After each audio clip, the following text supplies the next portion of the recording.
Bonjour.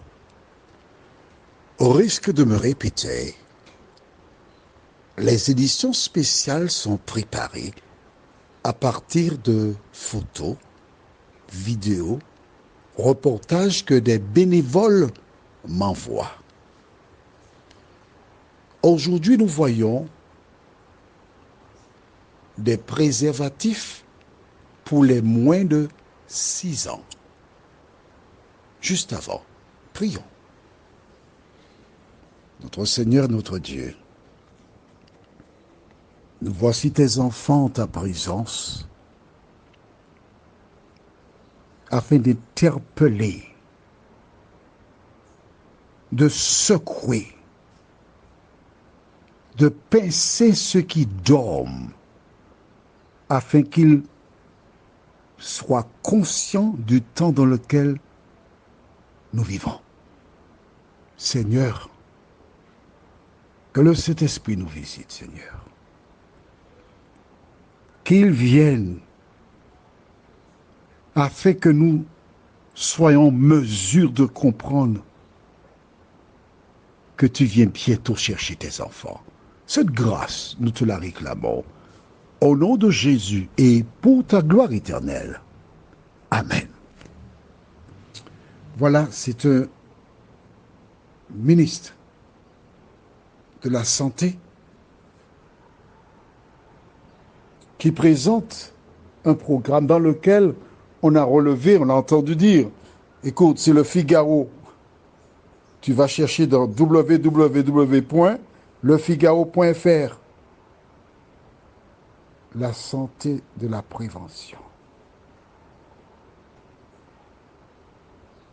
On va faire des préservatifs spécialement pour les enfants de moins de 6 ans. Alors attention, toi qui m'écoutes là, qui va en pharmacie acheter des préservatifs, fais attention, dis bien adulte, parce que bientôt il y aura pour les petits enfants de 6 ans. Tu penses bien que les tailles sont différentes. Que feras-tu? Chaque fois que Dieu donne un ordre, le diable donne un contre-ordre. Ça donne du désordre.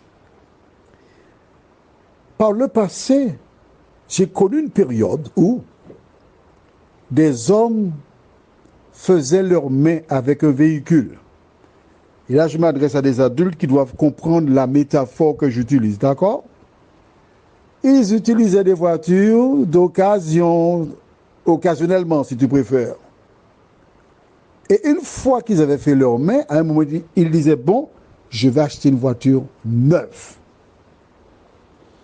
Et ces personnes se rendaient dans certaines communautés religieuses où on inculquait, et je présume qu'on inculque jusqu'à présent, la chasteté. Ils voulaient être sûrs d'avoir une femme vierge. Au fil des années, j'ai eu l'occasion d'entendre des filles s'adressant à d'autres filles. Comment? Tu n'as jamais fait ça? Ah, tu es une enfant, tu ne connais rien. Et les filles se moquaient des filles qui étaient vierges. C'était une tare. C'était anormal. Et l'ennemi a poussé les gens à tomber dans une relation contraire à ce que Dieu a dit. Allons au livre de Exode, chapitre 20, verset 14. C'est ce qui est écrit dans la Bible. Je ne peux pas te dire autre chose que ce qui est écrit là. Tu ne commettras point d'adultère. À partir de ce moment, les parents inculquaient à leurs enfants comment se comporter. Surtout que plus tard, nous allons au livre de Ésaïe, chapitre 7. Tu as vu, nous avons lu dans Exode 20, verset 14. On va dans Ésaïe 7, verset 14. Le même 14. C'est pourquoi le Seigneur lui-même vous donnera un signe. Voici, la Vierge deviendra enceinte, elle enfantera un fils, et elle lui donnera le nom d'Emmanuel. Donc, le peuple d'Israël avait donc cette loi de ne pas avoir de rapport en dehors du mariage. Et plus tard, Ésaïe va dire que le Sauveur, qui s'appellera Emmanuel, naîtra d'une vierge. Tu penses bien que les parents faisaient l'éducation de leurs enfants en expliquant aux petites filles, voilà ce que Dieu a dit, il faut que tu restes vierge. Et il y avait une pléiade de femmes vierges, parce qu'elles voulaient mettre au monde le Sauveur du monde. Vois-tu, si tu as connu un homme, deux hommes, qu'importe, avant de te marier, mais à la lumière de ce que tu entends, ton devoir, c'est de dire à ton enfant, tu dois mener une vie chaste et réservée. Je m'adresse aux mères et pères qui ont des garçons. Par le passé, des femmes disaient, moi là, j'ai coq, moi, maré pour les autres. J'ai lâché mon coq, attaché vos poules. Mais non. Le devoir pour toi, maman, papa, qui est un garçon, tu dois lui inculquer. D'accord. Tu me diras que c'est avant, mais Dieu ne change pas, c'est le même. Les parents doivent prendre le temps pour éduquer leurs enfants, ne pas encourager des relations précoces. Écoute, avec l'éducation qu'on fait à l'école, lorsque tu encourages, et ta petite copine, comment va-t-elle? Que va-t-il se passer? Et quand ton enfant très tôt est engagé dans cette affaire, comment pourra-t-il s'arrêter? Mets en pratique la parole. Allons au livre de Matthieu, chapitre 1er. Matthieu 1, et nous lisons le verset 18 à 25. Voici de quelle manière arriva la naissance de Jésus-Christ. Marie, sa mère, ayant été fiancée à Joseph, se trouva enceinte par la vertu du Saint-Esprit avant qu'ils aient habité ensemble. Joseph, son époux, qui était un homme de bien et qui ne voulait pas la diffamer, se proposa de rompre secrètement avec elle. Comme il y pensait, voici un ange du Seigneur lui apparut en songe et dit, « Joseph, fils de David, ne crains pas de prendre avec toi Marie, ta femme, car l'enfant qu'elle a conçu vient du Saint-Esprit. Elle enfantera un fils et tu lui donneras le nom de Jésus. C'est lui qui sauvera son peuple de ses péchés. » Tout cela arriva afin que s'accomplisse ce que le Seigneur avait annoncé par le prophète. Voici, la Vierge sera enceinte. Elle enfantera un fils et on lui donnera le nom d'Emmanuel, ce qui signifie Dieu avec nous.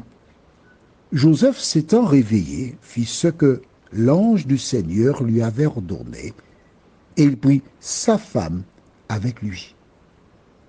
Mais il ne la connut point jusqu'à ce qu'elle ait enfanté un fils auquel il donna le nom de Jésus. En clair, Joseph a obéi à l'ange. Note bien au verset 18, voici de quelle manière arriva la naissance de Jésus-Christ.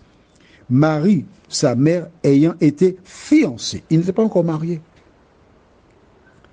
Vois-tu, dans les pays anglophones comme Sainte-Lucie et autres, lorsque un jeune homme se dirige chez les parents d'une jeune fille pour demander sa main et qu'elle devient fiancée, les Anglais appellent déjà cette femme madame. Elle n'est plus jeune fille, c'est madame. Et du temps de Jésus, c'était pareil. Et comme elle était déjà considérée comme madame, la Bible dit que Joseph l'a pris à son domicile.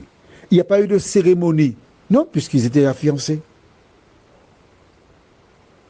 Et Joseph attendit qu'elle mit au monde Jésus.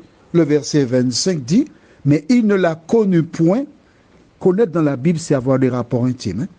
Jusqu'à ce qu'elle ait enfanté un fils auquel il donna le nom de Jésus. Si tu as des questions sur ce thème, même numéro de téléphone, plus 596 696 889 393 ou portable 88 93 93. Écoute, ne m'appelle pas pour faire la guerre. Nous ne faisons que lire et accepter ce que dit la Bible. D'accord? Prions. Notre Seigneur et notre Dieu, dans ton projet, tu demandes aux hommes d'être fidèles et de mener une vie chaste. Mais l'ennemi a littéralement planté dans le monde le contraire de ta parole. Seigneur, nous sommes nombreux, et ils sont nombreux, celles et ceux qui ont succombé, qui ont violé ta parole. Mais ce que tu demandes, c'est que chacun reconnaisse son erreur, qu'il arrête, afin d'obtenir la miséricorde. Continue de faire du bien à tes enfants. Et permets que les parents comprennent qu'il est urgent qu'ils fassent l'éducation des petits, au nom de Jésus et pour ta gloire éternelle. Amen. Que l'Éternel continue de te bénir. Et à demain, si Dieu nous prête vie.